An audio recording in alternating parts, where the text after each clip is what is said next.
So now that my playthrough of the base story of Diablo 4 is complete, I wanted to take a bit and go over my thoughts on the story, the gameplay, and just general impressions as a newcomer to the series. My name is Arcane with cephalopods frolicking centrally, and let's get into it. Yeah, take it away, Ernie! It's going to be a bumpy ride!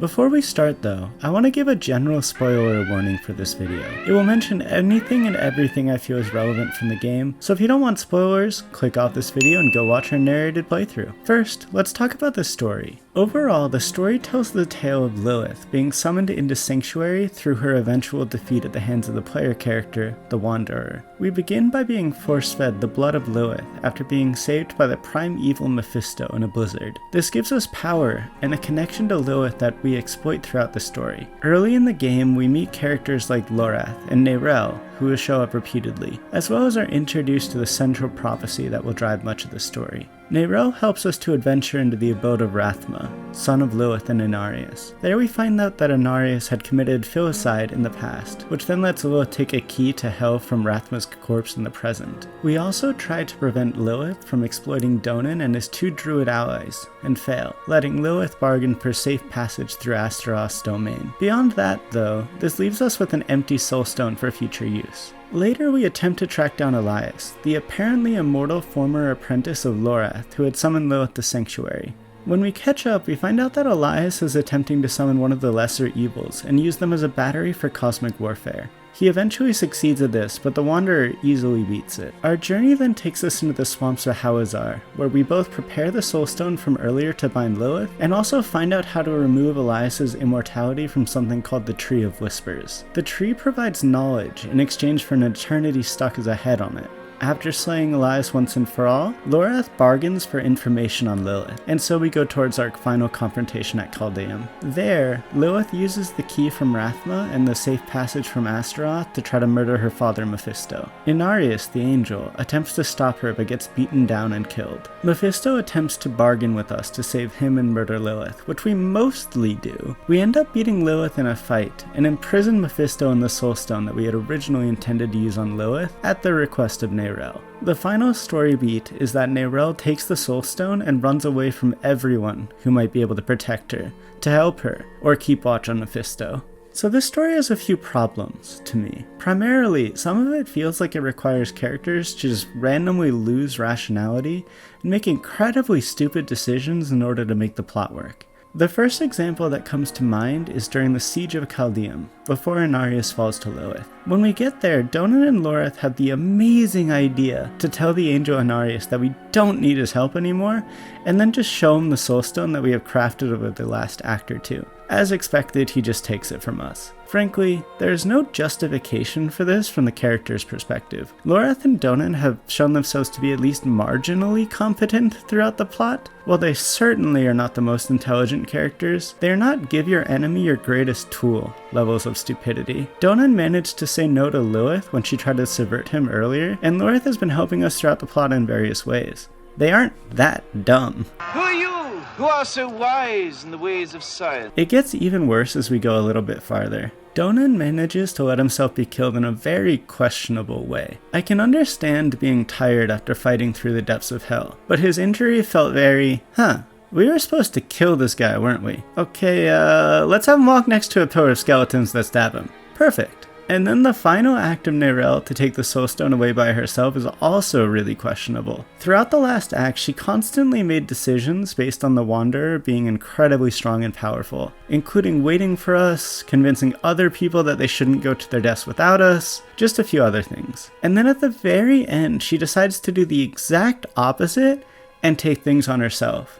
It felt very contrary to all of her actions, and like it's just setting the stage for the next plot point, where we have to go and save her since she was unqualified to take care of the soulstone. Only time will tell on that though. Beyond that, I liked the majority of the story. It flows very logically, follow Lilith and try to stop her as we can. The characters are interesting enough, and the story kept my interest throughout the whole main quest. Now, onto the gameplay. First, to give my perspective. This is my first Diablo game, and I have limited experiences with ARPGs like this. I've never played Path of Exile or many super similar loot-based games. Most of my gaming experience comes from things like Elden Ring or turn-based games like S&T. With that in mind, I really liked the gameplay for most of my time with the game so far. It was very satisfying, and I loved how I could change my build at any time by only paying a nominal cost. Casting spells as a sorcerer was an interesting mix of finding ways to keep my mana up, while also pumping out as much DPS as possible and taking advantage of combat windows. There was a decent amount of customization and several builds that I played with that I felt like could succeed. However, onto the cons. Many of the spells felt like they were fundamentally unclickable. For example, I tried out the ball lightning spell for a bit, and it felt like it was outclassed by chain lightning in every single way. Mana cost, single target damage, AoE damage, usability, felt like it was worse on all of them. And that's not the only one. There were other spells like charge bolts or incinerates that just felt awful to use, and certainly not worth the opportunity cost. Many of the skills felt like they could be very interesting, but I ended up going back to the same idea. Why use this when I can use something much better? I didn't want to intentionally gimp myself like this playthrough was a challenge run. Look out for some of those on this channel in the future, by the way. And so eventually I felt like I needed to give up on my dreams of being a summoner, as it simply wasn't keeping up as I got higher and higher in level. I liked the implementation of aspects. It was nice that there were many that you could clear a dungeon and then put on any fitting piece of gear that you wanted, or find them on loot that were stronger but RNG in what you got. My only critique here is that I want more. Give us more aspects that let you break the rules in interesting ways. I have not managed to get to the uniques yet, so those could certainly be the answer to these requests. I'm still sure that I'd want more though.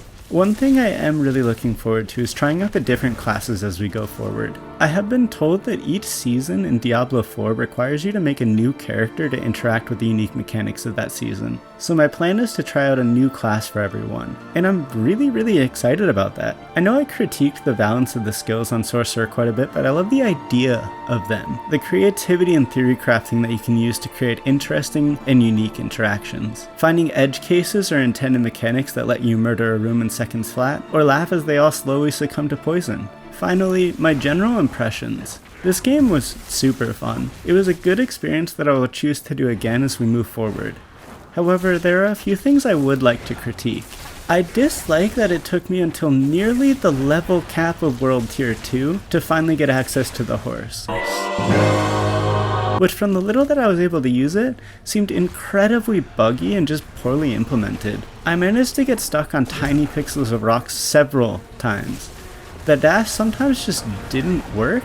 I feel like I moved slower in certain directions than others in a way I didn't understand. However, it still made my life much easier since it let me run past mobs much easier than without it. Would have been nice to have it 30 hours earlier though. My other issue is a personal one that speaks more to my interaction with the genre than the genre of the game itself. I started to lose interest in the moment-to-moment gameplay as I got deeper and deeper into the story. There just wasn't enough novelty for me in the combat, as I didn't want to hamstring myself with terrible builds that would artificially lengthen my experience.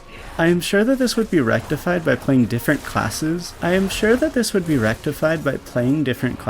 and getting those novel experiences, but I feel like I would be remiss in not at least mentioning that feeling to you guys. Beyond that, I recommend this game to people who want to experience power fantasy, of putting together a build and using it to murder the legions of hell in a way distinct from something like Doom. Here, there is much more customization and novelty.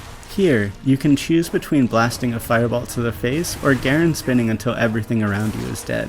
Overall, this game is a great experience. It has its flaws, certainly. Dumb decisions, balance issues, but it also has its strengths. A quest to become ever stronger, theory crafting, and those strengths far outweigh the flaws. Your imperfection gave me hope. And we will need it to face what comes next.